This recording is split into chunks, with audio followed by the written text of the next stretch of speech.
Hello friends, ராத்திரி நேரத்துலையும் காலையிலையும் சாப்பிட்றதுக்கு டிஃபனுக்கு இட்லியும் இந்த தாளித்த பாசிப்பருப்பு சாம்பாரும் தான் ரொம்ப நல்லா காம்பினேஷன்.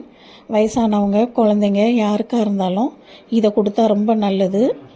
நாங்கள் எங்கள் வீட்டில் எங்கள் அப்பாவுக்கு அவருக்கு ரொம்ப வயசாயிருச்சு. இந்த மாதிரி தான் நாங்கள் அவருக்கு சாப்பாடு கொடுப்போம். அதாவது ஜீரணத்துக்கு ராத்திரி நேரத்தில் இந்த சாப்பாடு தான் ரொம்ப நல்லது. காலையில் இடியாப்பம், தேங்காய் பால், ஆப்பம், தேங்காய் பால் இந்த மாதிரி கொடுக்கறது வழக்கம். இட்லி டெய்லி நைட்டு கண்டிப்பாக கொடுத்துருவோம். ஏன்னா அதுதான் டைஜஸ்ட்டுக்கு ரொம்ப பெஸ்ட்டுன்னு எல்லாருக்குமே தெரிஞ்ச விஷயந்தான்.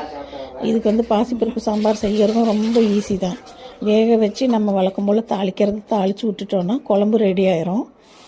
குழந்தைங்க நடக்க ஆரம்பிக்கிற குழந்தைங்க, உட்கார்ற குழந்தைங்க, அந்த மாதிரி குழந்தைங்களுக்கெல்லாம் இந்த பாசிப்பருப்பை குழம்பு வச்சு இட்லி நல்லா சுட சுட இட்லியில் நெய் ஊற்றிட்டு இந்த குழம்பு ஊற்றி நல்லா பிசைஞ்சு ஊற்றினோன்னா குழந்தைங்க அவ்வளோ ஆசையாக சாப்பிடுவாங்க.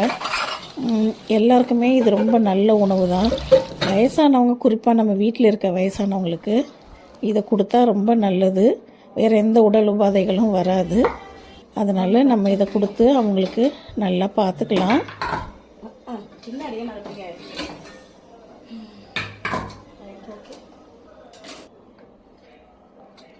லாங்குவேஜ் எதுவுமே